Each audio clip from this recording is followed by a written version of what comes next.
Muchas gracias, señor presidente.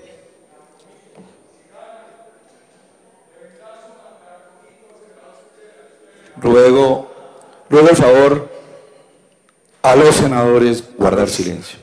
A los senadores de los dos extremos del salón, a ver si nos dejan hablar a los que estamos en el medio. Hace apenas unos días, señor presidente, los colombianos vieron en un canal de televisión, Caracol, un documental que se llama El Testigo, de una obra maravillosa de Jesús Abad Colorado. Mostraba a Jesús Abad allí el dolor a lo largo de 20 o 30 años de decenas, centenas de víctimas de los paramilitares, de la guerrilla de las FARC, de los agentes del Estado, de las múltiples masacres causadas en Bojayá, en San José de Apartadó, en La Chinita. Y mostraba también el escenario trágico de miles y miles, millones, 6 millones, de campesinos y colombianos desplazados que vinieron a engrosar los cinturones de miseria de las ciudades y que hoy padecen la ignominia de ese desplazamiento y esa miseria. Lo digo, presidente, porque los colombianos que nos escuchan se preguntarán de qué es que estamos hablando y pensarán que esta es una discusión meramente política sobre posiciones radicales en favor o en contra de un tribunal que se llama JEP. No, aquí se trata de defender la vida ganada, la paz conquistada y de evitar que volvamos a ese pasado de la guerra que mostró, como muchos lo han hecho, Jesús Abad Colorado. Creo que es importante en ese camino, senador Germán Barón, compañero de la Comisión Primera, aclararle a su señoría y también a los compañeros un asunto puramente procedimental. Tiene usted razón a propósito de que el artículo 79 de la Ley Quinta, que usted aplicó cuando presidió la Cámara y yo apliqué cuando presidí este Senado, implica la prelación. Senadora Paloma, si usted me regala su atención, que ahora voy a referirme a un dicho de su señoría. Dice ese artículo 79 de la Ley Quinta que la mesa directiva dará prelación, en este caso, a las objeciones. Y tiene razón el senador Barón en que dará prelación, digamos, implica cierta discrecionalidad de quienes hemos estado en las mesas directivas. Pero no es la Ley Quinta la que estamos invocando ni aplicando, sino la Constitución, el Acto Legislativo 01 del 2016, que habla claramente de una prelación absoluta de estos proyectos, no es discrecional. No hay discusión sobre el asunto y lo recordó el Procurador General de la Nación, autoridad disciplinaria sobre todos nosotros, que es de esa manera como tiene que tramitarse el asunto de las objeciones, prelación absoluta y por tanto primer punto del orden del día de la próxima plenaria cuando la haya y entre tanto, por supuesto, no podremos avanzar en la agenda legislativa. Pero hay otro asunto que tiene que ver con esta discusión de orden y es una denuncia que quiero hacer en esta plenaria. La magistrada María Lourdes Hernández Mindiola, magistrada del Consejo Superior de la Judicatura, le solicitó al Congreso, a su mesa directiva, hace varios días, que le aceptara su renuncia, de tal manera que el Congreso recuperara la potestad no solo de aceptarla en Congreso Pleno, sino de nombrar su reemplazo y acabar con ese perverso carrusel de autonombramientos en que se ha convertido ese Consejo de la Judicatura. El presidente del Congreso decidió no hacer uso de esa potestad y le devolvió el poder al Consejo de la Judicatura para seguirse autonombrando, a ese mismo Consejo de la Judicatura al que acudió con una tutela para negar la decisión de la Cámara de Representantes. Pregunto si esa tutela y ese Consejo conllevará también de aquí al día lunes alguna acción cautelar, senador Robledo. Usted se preguntaba qué había detrás. Esto es lo que puede haber detrás, que se atreva a paralizar la acción del Congreso.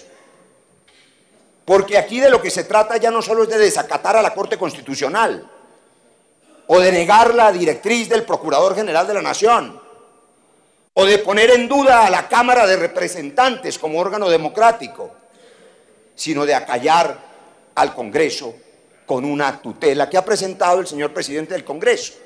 Esa actitud, por supuesto, nada tiene que ver con la actitud positiva, dinámica, legal y constitucional que ha expresado hoy el señor presidente Macías al reconocer el derecho de la oposición y fijar para el día lunes el debate de las objeciones.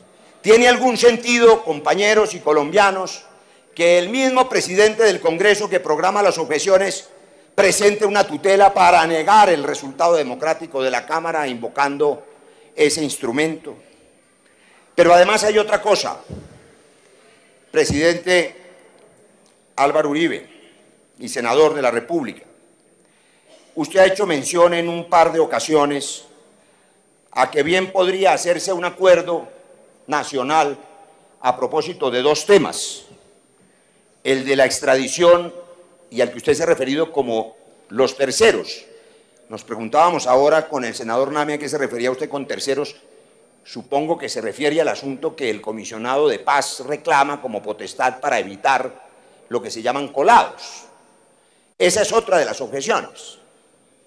Sobre esos dos asuntos se ha especulado de tal manera que le han mentido a los colombianos desde el día de ayer, construyendo una narrativa que hoy la senadora Paloma Valencia, de manera absolutamente insólita y sin ningún reato, ha expresado en esta plenaria.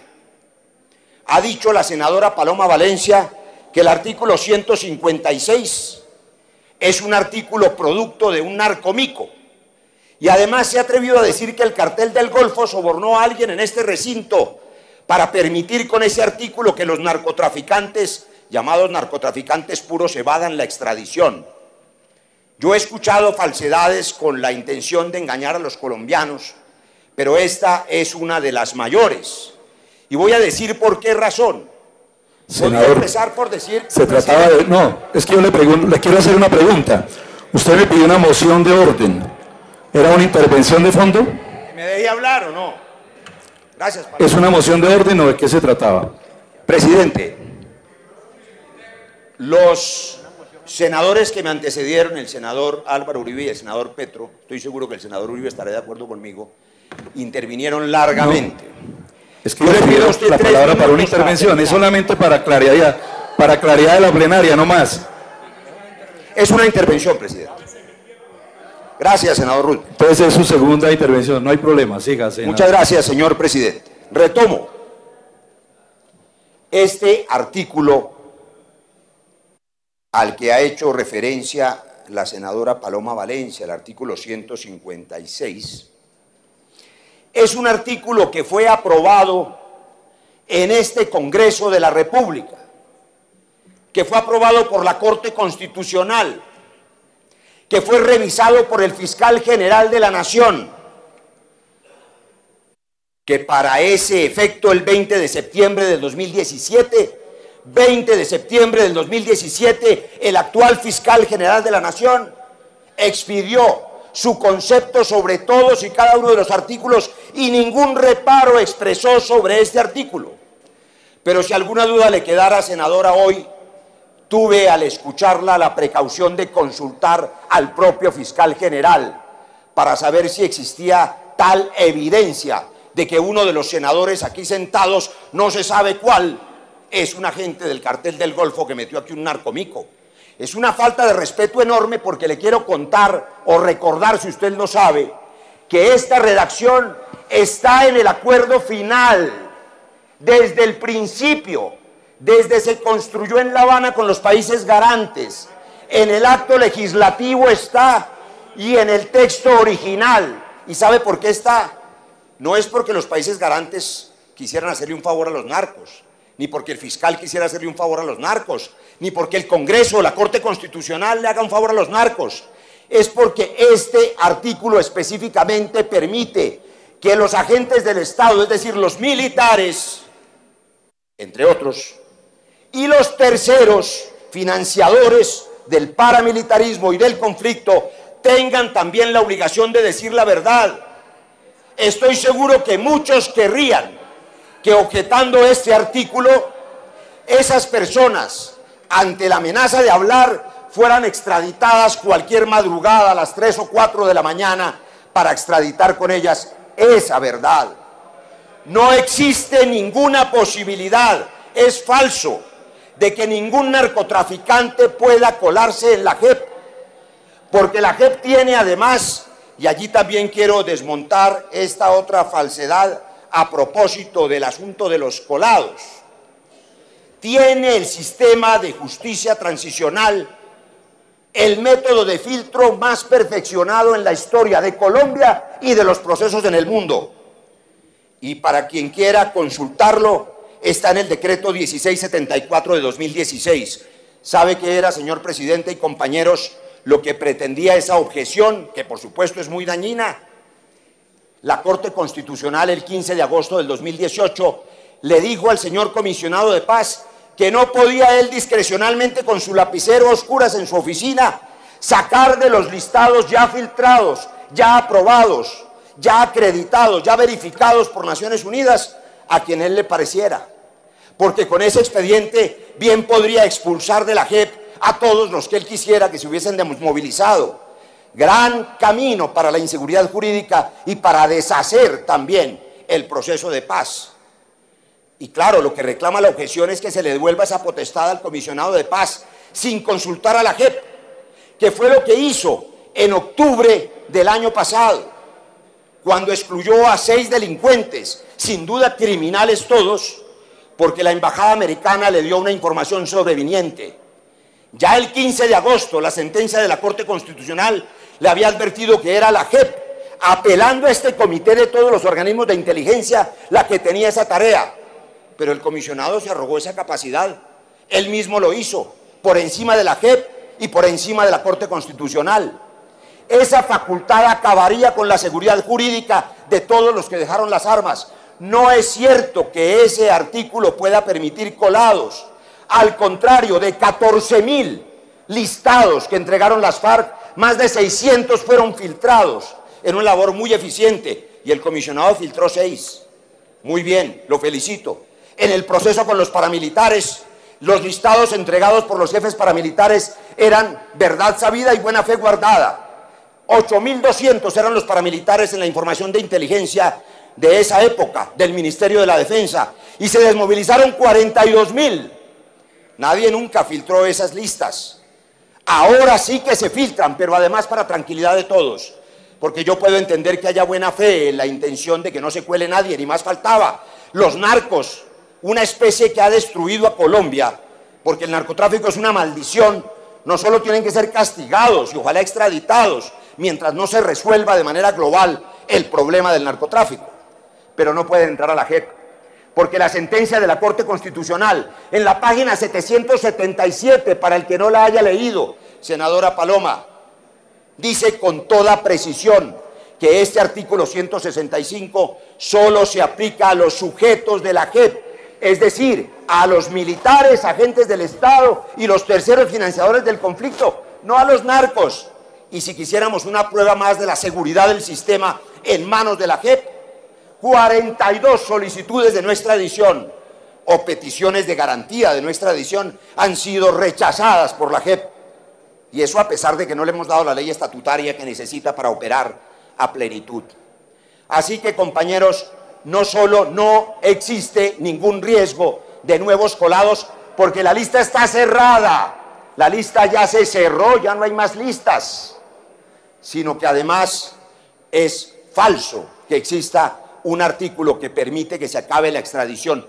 No se acaba. La Corte Suprema de Justicia, desde el año 2007, nos lo recordó en sabia disquisición el exmagistrado y senador Temístocles Ortega, en repetidas jurisprudencias que revisé hoy con el señor fiscal general de la Nación, ha determinado el privilegio de la verdad en favor de las víctimas sobre el castigo de crímenes en otros países. Es eso y no otra cosa lo que ha dicho la Corte Constitucional para la Corte Suprema y también para la JEP. Así que el artículo no acaba la extradición, el artículo no deja entrar narcos y por supuesto no existe el tal narcobico que aquí, para construir una narrativa perversa, ni más faltaba. Ahora pues, en lugar de defender la paz, se supondría que de manera sospechosa se está defendiendo a los narcos. especie que ojalá desapareciera, no solo de Colombia, sino de la faz de la tierra. Termino con esto, presidente. Yo creo que atendiendo la instrucción, la sugerencia, el concepto del Procurador General y el de la Corte Constitucional, es necesario que esta plenaria decida con la proposición radicada hace varias horas que en la próxima sesión, cuando la haya, ojalá mañana, el primer punto del orden del día por prelación absoluta sea las objeciones. Esa proposición está sobre la mesa. Por tercera vez yo le ruego, señor presidente, la someta a votación. Gracias, presidente.